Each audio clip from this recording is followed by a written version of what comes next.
చిత్తూరు నియోజకవర్గంలో జరుగుతున్న మహిళా స్వయం సహాయక సంఘాల రచ్చ తమ కుటుంబ కలహాల్లో ఒకటని స్వయం సహాయక సంఘాల మహిళలు అన్నారు.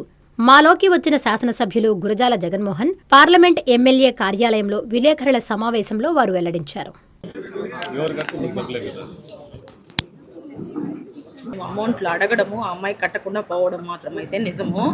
ఆ అమ్మాయి కట్టలేదనేసే మిగతా సభ్యులందరూ 3 నెలల నుంచి అడుగుతూ ఉంటే నేను అడిగిన మాట వాస్తవమే.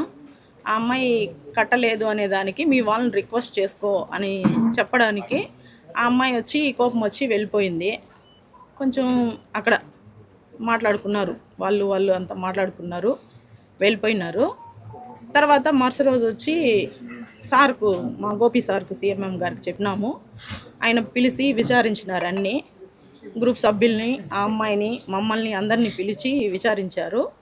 అమౌంట్లు అయితే కట్టాలనేసి మేము చెప్పినాము. వాళ్ళు ఒప్పుకున్నారు, పోయినారు. మధ్యలో మేమేదో సార్ గారిని అనేసినామనే దీంట్లో అలిగేషన్ చేసి ఈ విధంగా జరిగింది దాడి. కానీ దీన్నైతే మేము పార్టీ వాళ్ళని కానీ సార్ వాళ్ళని కానీ ఎవరిని కానీ మేము నిందించటం లేదు. నలుగురు పోయిన వాళ్ళు ఒక రకంగా మాట్లాడినారు, ఆమెతో నలుగురు ఉన్నారు ఒక గట్ట మాట్లాడినారు. అది చిన్న పార్టీ అంతే, కుటుంబ సభ్యులు వాళ్ళంతా కుటుంబ సభ్యులు. మీరు ఎవరు పెద్ద చేయొద్దండి, ఇది మాకు గ్రూపుల దగ్గర జరిగేది సహజమే. కాబట్టి దీన్ని మీరు ఏది పెద్ద చేయొద్దండి. గవర్నమెంట్కి కానీ, ఎమ్మెల్యే వారికి కానీ, ఎంపీ వారికి కానీ మేము ఏది ఎప్పుడు చెడ్డ పేరు మేము తేము. ఇవంతా చిన్న చిన్నవి. కేసు ఎవరు చిన్నవి, వాటిని మీరు తీసుకొని వచ్చిందని ఎమ్మెల్యేకి, ఎంపీకి వర్సెస్ కేసు అనేది ఎవరు పెట్టారు? ఆమె కేసు అయ్యకుండా కేసు కట్టినారంటే అదే కదా అడిగింది. ఎవరికి అంత అతి ఉత్సాహం అని అడిగారు. అతి ఉత్సాహం ఉన్నోడు చేసేసిపోవాలని ఏదో అనుకున్నాడు, పోతూ మా పైన వేసిపోయినాడు. దానికి మనం ఏం చేస్తాం? చిన్నవి సర్దుకొని మీరు కూడా మంచిగా పోతే మేము ఇంకా మంచిగా పోతాం. మీరేమన్నా పెడితే అగ్గి దాన్ని ఆర్పుకునేకి ట్యాంకర్ తెచ్చుకునే పని. కార్యకర్తలకి, నాయకులకి, అలాగే మన చిత్తూరులో ఆర్పీలుగా పనిచేస్తున్న వారికి మరియు వాళ్ళ ప్రెసిడెంట్ అయిన పేరు మర్చిపోయిన పుష్ప గారికి, అందరికీ పేరు పేరున నా హృదయపూర్వక నమస్కారాలు. గత 2 రోజులుగా లోకల్ మీడియాలో కానీ లేదా స్టేట్ మీడియాలో కానీ చిత్తూరు జిల్లాకు సంబంధించిన ఎంపీ వర్సెస్ ఎమ్మెల్యే అనే విధంగా ఏదో బయట రకరకాలుగా మీడియాలో చూడడం జరిగింది. మేమిద్దరం మా నియోజకవర్గంలోనే మా దగ్గుమల్ల ప్రసాదరావు గారిని ఫస్ట్ ఇంట్రడక్షన్ చేసింది నేను పీవీకేఎన్ కాలేజీలో. అప్పటికి ఇంకా సార్ని అనౌన్స్ చేయలే, బట్ సార్ని పంపించి మీరు అన్నీ చూసుకోండి అని చెప్పి వచ్చినప్పుడే స్టేజ్ పైన వీరే మాకు ఎంపీ, ఇటువంటి ఎంపీనే రావాలి అని చెప్పి ప్రపోజ్ చేసిన వ్యక్తిగా నేను, వారి ఆశీస్సులతో ఎమ్మెల్యేగా కూడా ఇక్కడ మంచి మెజారిటీ. ఎందుకంటే వారు కూడా అనేక మీటింగులు, అనేక రాజకీయ సమావేశాల్లో మన చిత్తూరు ఎమ్మెల్యే గురజాల జగన్ గెలవాలి అని చెప్పి ఇష్టపడిన వ్యక్తుల్లో ప్రధానమైన వ్యక్తి మా ఎంపీ గారు. మాకు పర్సనల్గా ఎక్కడ కూడా ఏ గ్యాప్ లేదు. యాక్చువల్గా నేను బెంగళూరులో ఉంటేనే, సార్ హైదరాబాద్లో ఏదో పనిగా ఉన్నారు. ఆ సందర్భంలో ఎక్కడో సమైక్యకి సంబంధించిన ఫైనాన్స్ మ్యాటర్లో ఒక చిన్న పార్టీ, అదేమి ఎక్కడ కూడా డబ్బులు కట్టమని ఎవరిని పోయినా కూడా చిన్న ఘర్షణలో లేదా ఈరోజు లేదు రేపు అనే విధంగా కొన్ని సందర్భాలు వస్తాయి.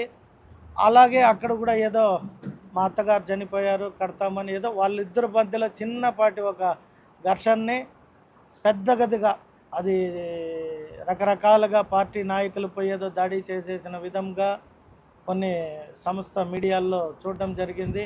తర్వాత తెలిసిన తక్షణం నేను కూడా మే 1న పెన్షన్స్ కార్యక్రమం ప్లస్ ఇటువంటి ఇష్యూ జరిగిందని తెలియగానే నేను హుటాహుటిన ఇక్కడికి రావడం జరిగింది. వచ్చిన తర్వాత ఇటు పార్టీ క్యాడరు, అటు ఆర్పీలతో కూడా మాట్లాడడం జరిగింది. అది మిస్కమ్యూనికేట్ అయ్యింది కాబట్టి నేను ఆర్పీగా ఎక్కడ కంప్లైంట్ ఇవ్వలేదు అంటూ ఆ అమ్మాయి చెప్పడం ఒక సంతోషకరం. అలాగే పార్టీ క్యాడర్ను కూడా నేను విచారిస్తే అక్కడ చిన్నపాటి ఏదో మనస్పర్ధలు ఉన్నాయి కాబట్టి లేడీస్ అన్నాక జనరల్గానే ఆవేశంతో మాట్లాడుకుంటారు కాబట్టి ఆ మాటల్ని దాడి జరిగిన విధంగా ప్రమోషన్ అయిపోయింది అని చెప్పి చెప్పడం జరిగింది.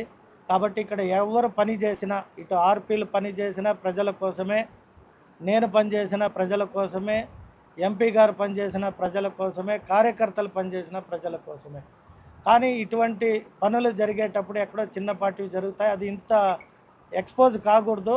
బట్ అది టైం బ్యాడ్ అనుకోవచ్చు, లేదా మేమిద్దరం లేని సమయం కాబట్టి ఇంకెవరైనా అడ్వాంటేజ్ తీసుకోవడానికి ఇతరులు ప్రోత్సాహంతో కొన్ని మిస్కమ్యూనికేట్ అయ్యి మధ్యమాల్లో అనేక రకాల వార్తలు రావడం జరిగింది.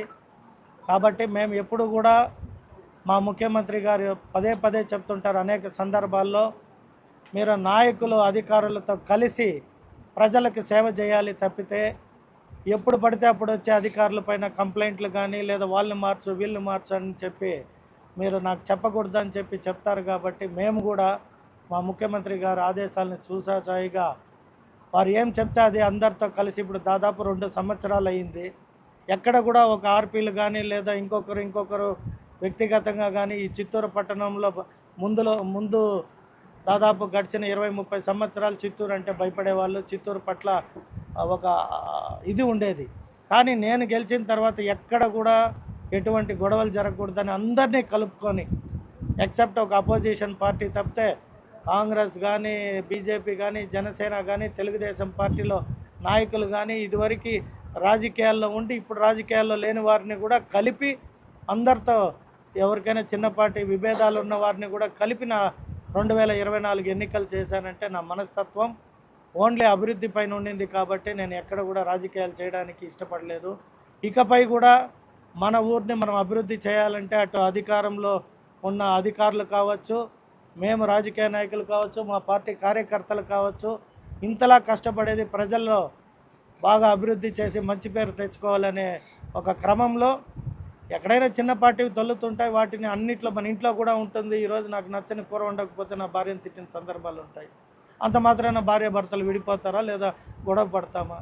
కాబట్టి ఈ చిన్న వాటిని మీడియా వారికి కూడా దయచేసి నేను చెప్పేది ఏమంటే, అభివృద్ధి పట్ల ఇంకా ఏం చేయాలనే గైడెన్స్ని మీరు మాకు మోటివేట్ చేస్తే అటు ఎంపీ గారు ఇటు నేను కూడా మా చిత్తూరుకు కావాల్సిన నిధుల్ని తెచ్చి కష్టపడి ఇంకా మంచి అభివృద్ధి చేసుకుంటామని తెలియజేస్తూ, మా యువ నాయకుడు కూడా నారా లోకేష్ గారికి వర్కింగ్ ప్రెసిడెంట్ ఇవ్వడం జరిగింది.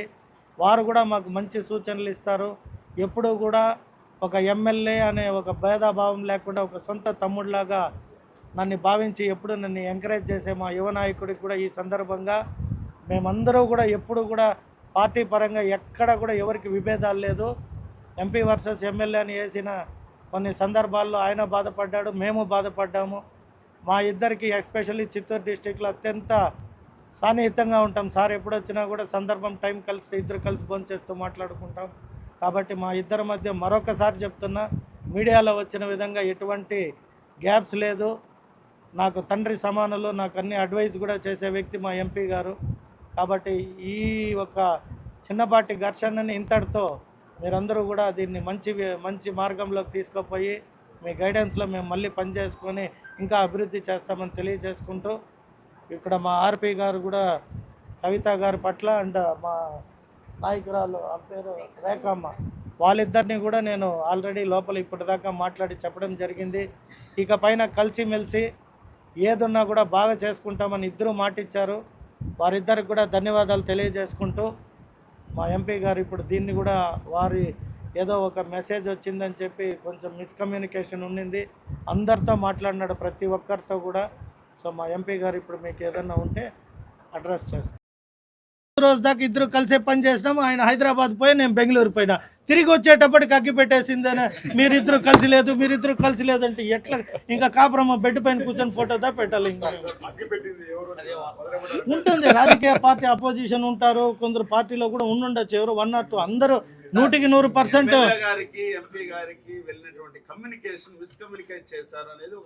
దాన్నే రాజకీయం అంటారు. రాజకీయం అంటే ఏమి? ఏ ఇద్దరు కలిసి ఉన్నా నచ్చని వాడు కూడా ఉంటాడు. మా పార్టీ అని నేను అన్నాను. ఇక్కడ ఇది ఎలక్షన్ అయిపోయిన తర్వాత ప్రజలకు మేము అందుబాటులో కాదు పార్లమెంట్లో ఎంపీ గారు ఏమని ప్రమాణం చేస్తారు, నేను అసెంబ్లీలో ఏమని ప్రమాణం చేస్తాము? మేము ఆ రోజుకి మర్చిపోతాం. మాకు పార్టీలు వీడు పలానా పార్టీ వాడు పలానా అని మేము చూసి చేయలేము. ఇప్పుడు పెన్షన్ ఇస్తూ ఉన్నాము, మీరు చెప్పండి, మీడియా వాళ్ళు ఎక్కడైనా తెలుగుదేశం వాళ్ళకి పెన్షన్ ఇస్తూ ఉన్నామా? గత ప్రభుత్వంలో ఎవరికి ఇచ్చినా వాళ్ళకి ఇస్తున్నాం. మేము ఎక్కడ కక్షపూరితంగా వచ్చి మా ప్రభుత్వం వచ్చింది వాళ్ళది తీసేయని తీలేదే. అధికార పార్టీ ఎమ్మెల్యేగా పోలీస్ శాఖ 100% ప్రభుత్వానికే సహకరించాలని అధికారులు ఎక్కడ రాజ్యాంగంలో రాయలే. అధికారులే వాళ్ళకి కొన్ని పార్టీలతో అవినాభావ సంబంధం ఉండొచ్చు, అర్థమైనా ఇంకొక పార్టీ వాళ్ళతో లవ్ అండ్ అఫెక్షన్ ఉండొచ్చు, లేదా వారిని ఏమైనా ట్రాన్స్ఫర్ చేస్తామనే దీంతో కూడా పోతూ ఎమ్మెల్యేకి డ్యామేజ్ చేయాలని కూడా చూడొచ్చు. ఇవన్నీ మనం కొన్ని వ్యక్తిగతమైన విషయాలు ఉంటాయి, వాటిని మనం పబ్లిక్ చేసుకొని కూడా మాట్లాడలేము. ఇప్పుడు మీడియా సోదరులు అందరూ ఒకటిగా ఉంటారా? ఎక్కడైనా ఒక ఇష్యూ జరిగినప్పుడు మేమంతా ఐక్యత అంటారు, తర్వాత మీ ఛానల్కి నువ్వు పని చేయాలనుకుంటావు, ఆ ఛానల్కి ఆయన పని చేయాలనుకుంటాడు, TV9కి మా జయరాజ్ పని చేయాలనుకుంటాడు, అశోక్ నేను చిత్తూరులో నేను కూడా ఒక విలేకరిని, నాకు కూడా కొన్ని సందేహాలు ఉంటాయి. అంటే ఎవరు వాళ్ళకి మేము డిస్క్రైబ్ చేస్తాం, అందరిని ఒకటిగా చూడలేము కదా. ఒక ఛానల్లో టీవీ మాకు ఫేవర్ ఉండొచ్చు, ఒక టీవీ ఛానల్ అపోజిషన్కి ఫేవర్ ఉండొచ్చు. ఏదేమైనా కానీ మీ ఇద్దరు ఇష్యూ అయితే మేము రాసిన దానికి జరిగినటువంటి పరిణామాలకి కలిసిమెలిసి ఎంత ఆనందంగా ఉండొచ్చు. అధిష్టానం నుంచి ఆదేశం వచ్చిన తర్వాత మీరు ప్రెస్ మీట్ పెట్టాలి, తప్పు ఇది.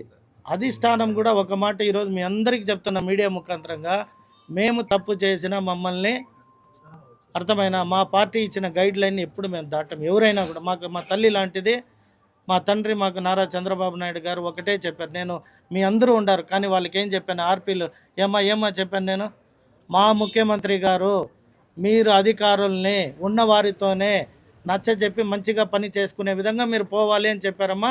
అది నేను మీతో పాటు 2 సంవత్సరాలు అయింది. ఏ ఆర్పీనైనా మార్చని అడగండి. ఇక్కడ చూడు, నేను తప్పు చేస్తే తప్పు ఎమ్మెల్యే చేశాడని రాయొచ్చు. 2 లక్షల మంది ప్రజల్లో పార్టీ కార్యకర్తలు ఒక 10,000, 20,000, 30,000 ఉంటారనుకోండి. వాళ్ళ ఇంటికాడ వ్యక్తిగతంగా జరిగిన దాన్ని కూడా పార్టీ పైన రుద్దేసి దానికి ఎమ్మెల్యేకో ఎంపీకో సంబంధం అని మాట్లాడితే, టీ అంగడి కాడ మాట్లాడుకునే దాన్ని మీడియాలోకి తీసుకొని నేను ఐ కెనాట్ ఆన్సర్ కదా. నేను ఒక ఎమ్మెల్యేగా నేను ఏమన్నా తప్పు చేస్తుంటే నా పైన అలిగేషన్ వస్తే నేను ఆన్సర్ చేస్తాను. ఇప్పుడు ఆ అమ్మ సమైక్యలో ఉండింది, డబ్బు కట్టాలి, వాళ్ళు అడిగే బాధ్యత, ఆ అమ్మ చెప్పుకునే బాధ్యత. వాళ్ళిద్దరి మధ్య ఏదో పర్సనల్గా జరిగిన దాన్ని తీసుకొని తిప్పి వచ్చి ఎంపీనో ఎమ్మెల్యేకో పార్టీకో ముడిపెడితే అది రాంగనే చెప్తామే కానీ దానికి మేము ఏమని ఆన్సర్ ఇస్తాము?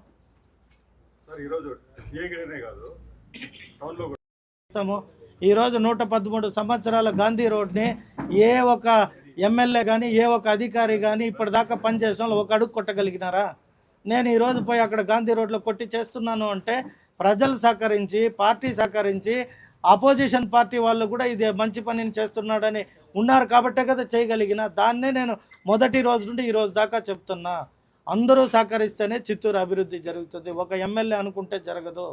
ఎంపీ గారు ఫండ్స్ పైనుండి సహకరిస్తున్నారు, పార్టీ పైనుండి సహకరిస్తుంది. నేను అడిగినవి ముఖ్యమంత్రి గారు శాంక్షన్ చేశారు. మెగా వాళ్ళకి వాటర్ బాడీ మీకు అడవిపల్లి రిజర్వాయర్ది ఏమున్నా ఎస్టిమేషన్ వేసి వర్క్ చేయమని వాళ్ళకి వర్క్ ఆర్డర్ అయ్యింది. ఇంకా చెప్పాలంటే మన దగ్గర ట్రీట్మెంట్ ప్లాంట్ లేకపోతే దాన్ని ట్రీట్మెంట్ ప్లాంట్ తెచ్చినాము, STP ప్లాంట్. అలాగే ఇంకా ఇప్పుడు మా ఒకప్పుడు తెలుగుదేశం పార్టీలో ఉన్నప్పుడు మంగ సముద్రంలో 8, 9, 10 కోట్లు ఖర్చు పెట్టి కట్టాము. దాన్ని తర్వాత ప్రభుత్వం చేయలే. ఇప్పుడు మేము వచ్చినాక మళ్ళీ మా అగ్రికల్చర్ మినిస్టర్ అచ్చెన్నాయుడు గారికి ఇచ్చి ప్రపోజల్స్ పెట్టి అది 9 కోట్ల రూపాయలు కాబట్టి బడ్జెట్లో శాంక్షన్ చేస్తామన్నారు, దాన్ని కంప్లీట్ చేయబోతాం. అభివృద్ధి చేస్తున్నాము అంటే మేము కలిసి లేకపోతే ఎట్ట చేస్తాము? అందరికీ నమస్కారం. గౌరవనీయులు ఎమ్మెల్యే గారు, ఆర్పీలు, అలాగే మా తెలుగుదేశం కార్యకర్తలు, మీడియా అందరికీ మరొకసారి నమస్కారం. గత 2 సంవత్సరాల నుంచి మీరు చూస్తూ ఉన్నారు, ఎట్లాంటి ఇష్యూస్ లేకుండా, సమస్య లేకుండా అభివృద్ధి మీదే ఎమ్మెల్యే గారు మేము కృషి చేస్తూ ఉన్నాం. అయితే నిన్న మున్సిపల్ ఆఫీస్లో జరిగిన ఒక దురదృష్టకరమైన ఒక చిన్న ఇన్సిడెంట్ వలన ఇదంతా బయటకు వచ్చేసింది. నేను ఒక ఎంపీగా ఆ ఇన్సిడెంట్ ఏంటని దాని స్టేటస్ కనుక్కోవడానికి ఫోన్ చేసి దానికి ఎంతవరకు ఎవరు తప్పు ఉందో చూడండి, దాని సమస్య లేకుండా చూడండి అని చెప్పిన మాట వాస్తవం. అంతేగాని కేసులు బుక్ చేయటం ఇవన్నీ నేను చెప్పను. అలాగే ఎమ్మెల్యే గారితో కూడా నేను వచ్చిన వెంటనే మాట్లాడాను, ఫోన్లో మాట్లాడి ఇది ఎందుకు ఇట్లా డిఫరెన్స్ వస్తుంది, మా ఇద్దరి మధ్య అయితే ఇప్పుడు డిఫరెన్స్ కానీ ఉండదు, కానీ ఈ సమస్య ఎందుకో మనకి ఎవరి ప్రమేయం లేకుండానే అవుట్ ఆఫ్ ప్రపోర్షన్ బ్లో అయిపోయింది. బట్ అట్లీస్ట్ ఇప్పటికి దానికి ఫుల్ స్టాప్ పెట్టడానికి మేము సిద్ధంగా ఉన్నాం. వీళ్ళతో కూడా మాట్లాడాం, ఇద్దరితో ఆర్పీలతో, తర్వాత మా కార్యకర్తలతో కూడా మాట్లాడాం. సో ఈ దురదృష్టకరమైన ఇన్సిడెంట్ని ఇంతటితో మర్చిపోదామని చూస్తున్నాం. అభివృద్ధి మీద కాన్సన్ట్రేట్ చేస్తాం. అట్లాగే మా యువ నాయకుడు లోకేష్ గారు, తర్వాత మా హానరబుల్ సీఎం గారు చెప్పిన గైడెన్స్ ప్రకారం అన్నీ కూడా ముందుకు తీసుకెళ్ళడానికి మేము సిద్ధంగా ఉన్నాం. Thank you. సార్ ఇన్సిడెంట్ జరగని వాస్తవాలు కదా, అంటే మీరు చెప్పేది అంటే మీడియా మాత్రమే దీన్ని క్రియేట్ చేసి అలా కాదు. ఎంపీకి ఎమ్మెల్యేకి గ్యాప్ వర్సెస్ అనేది మా ఇద్దరికి ఎక్కడ కూడా ఎటువంటి విభేదాలు లేదు యాక్చువల్గా. అంటే అక్కడ సార్కి మిస్కమ్యూనికేషన్ ఏం జరిగిందిరా అంటే, ఇలా కవిత గారిని కొట్టేశారు అది ఇది అని చెప్పిందనే సమ్ అపోజిషన్ పార్టీ వాళ్ళు ఫోన్ చేయడం, ఇంకా కొందరు వేరేగా ఫోన్ చేయడంతో సార్ ఇక్కడ లేదు కాబట్టి దీన్ని విచారించండి అని చెప్పే క్రమంలో మేబీ ఆఫీస్ నుండి కూడా వాళ్ళు పెట్టిన మెసేజ్లో మేబీ మీనింగ్ వేరే ఉండొచ్చు. బట్ ఎమ్మెల్యేకి ఎంపీకి గొడవ ఉందంటే మాకు అధికారికంగా ఇప్పుడు అక్కడ కేసు పెట్టింది టీడీపీ లీడర్షిప్ పైన దాడి జరిగింది, ఒక ఆర్పీ పైన దాడి జరిగింది. దీంట్లో మీరు సెన్సేషనల్గా రాష్ట్రంలో ఎక్కడ అధికార పార్టీ ఎమ్మెల్యే చేయని విధంగా మీరు గన్మెన్లు సరెండర్ చేయడం, సర్క్యులేట్ అవ్వడం ఒకటి, ఇవన్నిటినీ కూడా బయట నుంచి నాకు అర్థమైంది జయరాజ్, నాకు అర్థమైంది. నేను చెప్తా నాకు అర్థమైంది సార్, నేను చెప్తాను. ఎంపీ ఆఫీస్ నుంచి రిలీజ్ అయిన నోటు ఇది అడ్వైజరీ, మీరు గమనించారో లేదో. ఇది ఎవరి మీద అయితే దాడి జరిగిందో ఎంక్వైరీ చేసి యాక్షన్ తీసుకోండి అని అన్నాం. తర్వాత వీళ్ళకి కూడా కింద ఇంకొక సెంటెన్స్ ఉంది, మీరు కూడా ఈ సమైక్య గ్రూపులు ఒక ఇట్లాంటి గొడవలు చేయొద్దు, ప్రశాంతంగా పనిచేయదు, ఈ రెండు రాశారు. అంతేగాని 70-80 కోట్ల రూపాయలు డోక్రాలో వివిధ జిల్లాలో గ్రూప్ లీడర్స్ డబ్బులు తినేసినారు, కేసులు రిజిస్టర్ అయ్యాయి, ఇవన్నీ కూడా జరుగుతుంది. ఒక పక్క ఇంత సీరియస్ గా పార్టీ ఇన్వాల్వ్ అయ్యి ఇంత సీరియస్ నేను చెప్తాను. నేను చిన్న సబ్జెక్ట్ మీరందరూ అర్థం చేసుకోవాల్సింది, నేను ఫస్ట్ టైం ఎమ్మెల్యే, నాకు కొంచెం ప్రొసీజర్ తెలియదు. నేను కార్యకర్తలు వచ్చి ఇంట్లో ఏడ్చే కాడికి వాళ్ళ పైన కేసులు పెట్టారనగానే నేను యాజ్ ఎమ్మెల్యేగా నా బాధ్యత ఏమి? పోలీసు వారు నైట్ పెట్టడం ఏంది, నేను పొద్దున వస్తానన్నా వినకుండా పెట్టారని నాకు పోలీసు వారి పైన కోపంతో, నాకేం గన్మెన్లు అవసరంలో, నాకు నా కార్యకర్తలు ఉండగా నాకేం థ్రెట్ అంటే, నేనేమి ఎమ్మెల్యేగా మంచి పనులే చేస్తున్నా కాబట్టి నాకేం థ్రెట్ పర్పస్ లేదు, మీరు నాకు వద్దు అనడం నిజమే. అంత మాత్రాన సరెండర్ చేయలేదు. నాకు ఆ నిమిషంలో పోలీసు వారి పైన కలిగిన ఒక చిన్న కోపం, మీరు నాకు గన్మెన్లు అవసరం లేదు అన్న. అంత మాత్రాన ప్రభుత్వానికో పార్టీకో ఎక్కడో వ్యతిరేకతని కాదు. వాళ్ళు పనిచేసిన పార్టీ కోసం, ప్రజల కోసమే, నేను పనిచేసిన పార్టీ ప్రజల కోసమే. అనుభవం లేని ఒక చిన్నపాటి ఘటన అది. ఆవేదన అంటే మన కార్యకర్తలు ఇప్పుడు వారి ఆవేదన విన్నా, వీరి ఆవేదన విన్నా. ఆవేదనతో ఏమైంది, ఒక ఎమ్మెల్యేగా నేను చెప్పాలి కదా, ఒక కాన్స్టిట్యుయెన్సీ ఎమ్మెల్యే అంటే ఈజ్ ఎ సుపీరియర్ అంటారు కదా, నా నోటీస్ పెట్టకుండా అంత తొందర ఎందుకు అనే ఒక చిన్నపాటి ఆవేదన నాలో కలిగింది కాబట్టి నాకు గనిమైన వద్దు అన్నాను. అంతా తప్పితే ఎక్కడ కూడా ఇక్కడ ప్రభుత్వానికి ఏం సంబంధం ఉంది? మీరు అన్నట్టుగానే ఎంపీ గారు ఎమ్మెల్యే గారు బాగా మాట్లాడుకుంటుంటే ఈ ఇన్సిడెంట్ ని ఫస్ట్ మాట్లాడుకోవాల్సింది. బాగా అంటే మీకు అర్థం కాలేదు. ఎంపీ గారు ఊర్లో లేదు, బాగా వినండి. నేను ఊర్లో లేదు, వారు అడగడానికి. వారికి ఏం చెప్పారు, ఎమ్మెల్యే ఊర్లో లేదు అన్నారు కాబట్టి నన్ను అడగడానికి నాకు కూడా హాఫ్ నాలెడ్జ్ ఉంటుందని వారు క్లియర్గా ఏం చెప్పారు, ఎస్పీ గారికి కానీ కలెక్టర్ గారికి కానీ ఈ ఘటన పైన విచారించి నిర్ణయం తీసుకోండి అన్నారు. కానీ మీరు అల్ట్రాసిటీ కేసు ఫైల్ చేయాలని సార్ ఇక్కడ అనౌన్స్ చేయాలి. అది అధికారులు జరిపినట్టు దర్యాప్తులో వాస్తవమేమో, ఏమని ఆ దాడి జరిగింది వాస్తవమేమో కాబట్టి కేసు పెట్టినారు అంటే అధికారులు తప్పంటారా? కాదు, అధికారులు ఏ అధికారి? మా మున్సిపల్ అనకూడదు, పార్టీ వేరు, అధికారి వేరు. అధికారి ఈజ్ ఆల్వేస్ మా ప్రభుత్వంలో తప్పు జరిగితే ఇటువంటి చర్యలు తీసుకుంటారనేది కూడా అనుకోవచ్చు కదా. మేము లాయల్గా ఉన్నాం కదా పార్టీ. నీకు అర్థం కాలే. ఇప్పుడు ఒక అధికారి ఒక యాక్షన్ తీసుకుంటున్నా, స్వేచ్ఛ ఇచ్చున్నామంటే మా ముఖ్యమంత్రి గారి గొప్పతనమా కాదా? అమ్మ చూపించే ఆప్యాయత, నాన్న కురిపించే ఆత్మీయత. ఎల్లవేళలా నెల్లూరు నారాయణ రెసిడెన్షియల్లో కెరీర్ బేస్డ్ ప్రోగ్రామ్స్తో స్కిల్ బేస్డ్ స్టూడెంట్స్గా మార్చడమే లక్ష్యంగా ఈ టెక్నో, ఒలింపియాడ్, సివో స్పార్క్ మరియు మెడి స్పార్క్ వంటి ప్రతిష్టాత్మక ప్రోగ్రామ్స్తో నెల్లూరులోనే మరెక్కడా లేని విధంగా అత్యుత్తమ శిక్షణ, బెస్ట్ స్టడీ మెటీరియల్తో, ఏసీ డిజిటల్ క్లాస్ రూమ్స్తో, హెల్దీ అండ్ హైజెనిక్ ఫుడ్తో, 24 గంటలు మెడికల్ అండ్ సెక్యూరిటీ ఫెసిలిటీస్తో, స్పోర్ట్స్ అండ్ గేమ్స్తో పాటు యోగా, జిమ్ మరియు స్పోర్ట్స్ క్లబ్. భవిష్యత్తులో ఐఐటి, జేఈఈ, నీట్, సివిల్స్లో టాప్ ర్యాంకులే లక్ష్యంగా స్టేట్ మరియు సిబిఎస్ఈ సిలబస్తో అత్యుత్తమ శిక్షణ నారాయణ సొంతం. బాలబాలికలకు వేరువేరుగా హాస్టల్ వసతి కలదు. అడ్మిషన్లకై సంప్రదించండి నారాయణ రెసిడెన్షియల్ స్కూల్స్, ధనలక్ష్మీపురం, నెల్లూరు.